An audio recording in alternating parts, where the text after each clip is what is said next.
एक गांव में मंगम्मा और अवंतिका नामक सास बहू रहते थे। उनमें सास बहुत अच्छी थी। वो अपनी बहू अवंतिका का खूब ख्याल रखती थी, लेकिन अवंतिका बहुत बुरी थी। वो हमेशा अपने सास से बहस करती थी, लेकिन जब तक उसका पति घर पे था वो ऐसे नाटक करती थी जैसे वो अपनी सास का बहुत अच्छा ख्याल रख रही हो। और जैसे ही उसके पति काम करने दूसरे शहर जाता था वो शुरू हो जाती थी। वो अपनी सास को बिल्कुल कोई इज्जत नहीं देती थी। और इतना ही नहीं, अगर उसकी सास अवंतिका की बात नहीं मानती थी तो वो ऐसे कहती थी, अगर तुम मेरी बात नहीं मानी ना, मैं अपनी पति को बताकर तुम्हें इस घर से बाहर निकलवा दूंगी, समझी। इसी कारण मंगम्मा, इस उम्र में मैं बाहर जाकर कैसे जी पाऊंगी, अकेली मैं कुछ नहीं कर पाऊंगी। इसी डर में वो जो अपनी बहू कहती थी चुपचाप करती थी। एक दिन अवंतिका की दोस्त शहर से उसके घर आते हैं।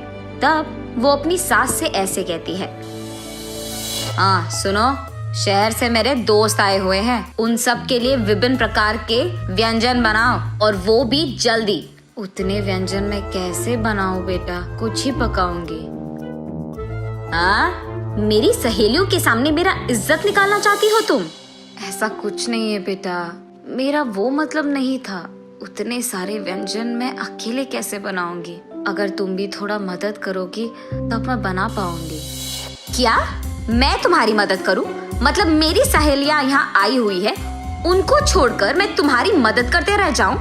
तुम जरूर ये सब मेरे दोस्तों के सामने मेरे इज्जत निकालने के लिए कर रही हो ना? अरे रे बेटा, मेरा ये मतलब नहीं था। ठीक है, मैं वो सारे व्यंजन बना दूंगी, तुम जाकर अपनी सहेलियों से बात करो। ये कहकर मंगम्मा वहाँ से जाकर रसोई घर में एक के बाद एक व्यंजन बनाने लगती है। और यहाँ अवंतिका उसके सहेलियों के सामने, देखा तुम लोगों ने, मैं मेरे सास को मेरे काबू में रखती हूँ। मेरी सास तो मेरे सामने अपना मुंह भी खोलती नहीं है, मैं जो बोलूँ वही सुनती है, एकदम कुत्ते की तरह।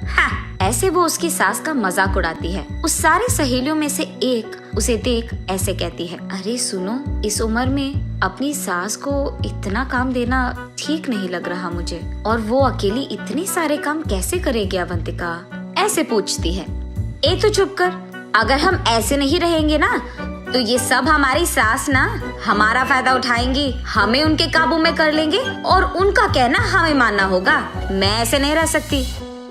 हाँ, लेकिन ऐसे बूढ़ी औरत को मेहनत करवाना मुझे अच्छा नहीं लग रहा। और वैसे अगर तुम्हारे पति को ये सब पता चला तो सोचो क्या ही हो जाएगा। अरे चल, कुछ नहीं होगा। यहाँ जो कुछ हो रहा है कहीं और बैठे मेरे पति को कैसे पता चलेगा? तू भी ना। अरे पर तुम्हारी सास तो बोल सकती है ना। हाँ, नहीं बोलेगी। क्यों नहीं बोलेगी? क्योंकि मैंने उसको धमकाया कि वो अगर एक भी बात उसके बेटे से बताएगी तो मैं उसके बेटे से खुद उसे बाहर निकलवा दूंगी। हाँ, और वैसे मेरे पति के सामने मेरा एक्टिंग ना ऐसे वैसे नहीं रहेगा, एकदम फाड़ कर रखी है मैंने। ओह, तो ऐसे तुम दोनों को उल्लू बना रही हो। इन लोगों की सारी बातें छुपकर पीछे से उसकी सास सुन लेती है और तब वो फैसला करती है कि उसकी बहू को सबक सिखाना ही होगा। तब वो वहाँ से जाकर काम करने में लग जाती है। और दूसरी तरफ अवंतिका उसके सहेलियों के साथ बैठकर खाते हुए पीते हुए बीच बीच में अपनी सास को बुलाकर काम करवाती रहती है। और ऐसे वो अपनी सहेलियों के साथ खूब मस्ती करती है। कुछ देर बाद उसकी सारी दोस्त वहाँ पे खा पी कर चले जाते हैं अपने घर। तब अवंतिका, क्यों सासू माँ, कहाँ पे हो? यही तो हूँ बेटी, क्या चाहिए? घर में बहुत कचरा है, उस रूम में पड़े हुए गिलास और प्लेट निकाल कर कचरा बाहर फेंक दो और घर पूरा साफ कर दो, समझी? तब तक बहुत काम करने के कारण मंगम्मा बहुत थक जाती है, लेकिन अब वो कुछ कर भी नहीं सकती थी, इसीलिए उसकी बहू के दिए हुए सारे काम एक के बाद एक खत्म करती है। वहाँ से कचरा फेंक के वो घर पूरा साफ कर देती है। अगले दिन मंगम्मा उदास बैठे रहती है। तब पड़ोसी घर की बेटी अमृता वहाँ आकर उससे ऐसे कहती है, दादी दादी, ये लो मिठाई, खाओ ना, आज मेरा जन्मदिन है। ऐसे कहती है। पर ये सब मंगम्मा नहीं सुनती है, अपने ख्यालों में खोई रहती है। तब अमृता दादी दादी ऐसे जोर से पुकारती है। तब मंगम्मा होश में आकर बोलो बेटी अमृता, यहाँ कैसे आना हुआ? मेरा छोड़ दीजिए दादी, लेकिन आप ऐसे उदास क्यों बैठे हैं? ऐसे कहती है। तब मंगम्मा जो कुछ भी हुआ उसको समझाती है। ओह, इतना ही? इस समस्या का उपाय तो मेरे पास है। बस आज के लिए जो भी तुम्हारी बहू तुमसे कहती है ना, वो काम कर लो और कल से ये नौबत तुम्हें नहीं आएगी। तब मंगम्मा, ऐसे कैसे अमृता, ऐसे क्या कर लोगी तुम? अरे वो सब आप मुझ पे छोड़ दीजिए दादी, मैंने कहा ना कि मैं संभाल लूंगी। ये कहकर अमृता वहाँ से हंसते हुए चली जाती है। इतने में अवंतिका वहाँ आकर पहनी हुई कपड़े सारे मंगम्मा के मुंह पे फेंक कर, सुनो, ये सब धोकर इस्त्री करके मुझे वापस करो। अरे घर में तो वॉशिंग मशीन है ना बेटा, उसमें डाल देती। ये कपड़े अगर वॉशिंग मशीन में डालेंगे ना तो खराब हो जाएंगे, तुम पहले काम करो ना। ठीक है बेटा, धो लूंगी। मंगम्मा उन सारे कपड़ों को अच्छे से धोकर उन्हें सूरज में सुखा करके उसके बहू के पास ले जाती है। ये लो बेटा, सारे कपड़े धो लिया मैंने। अच्छा, तो फिर कपड़े को तय कौन करेगा? मैं? उनका इस्त्री करके अलमारा में लगा दो। उसकी बहू की बात मानकर वो उन सारे कपड़ों को तय करके उनका इस्त्री करके अलमारा में लगा देती है। अगले दिन मंगम्मा का बेटा शहर से घर वापस लौटता है और आते ही अवंतिका, अवंतिका, कहाँ हो तुम?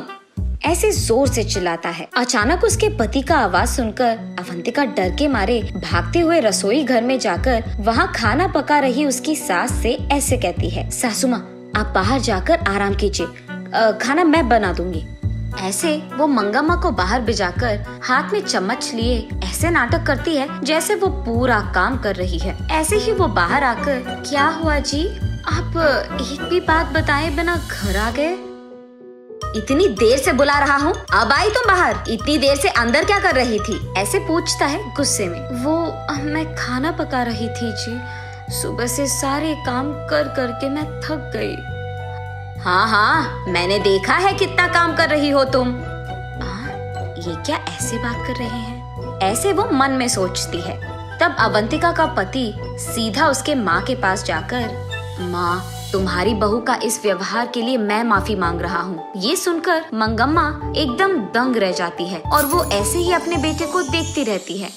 अरे ये क्या कह दिया आपने? मैं तो सासू माँ की कितनी अच्छी ख्याल रख रही हूँ, उनका देखभाल मैं ही तो करती हूँ, ऐसे कहती है अवंतिका। हाँ हाँ, ये भी देखा मैंने कि तुम माँ की कितनी अच्छी ख्याल रख रही हो। ये कहकर पॉकेट में से एक मोबाइल निकालकर उसमें एक वीडियो अवंतिका को दिखाता है। उस वीडियो में अवंतिका अपने सास से कपड़े धुलवाना, उनका इस्त्री करना, तय करना, ये सब दिखाई देता है।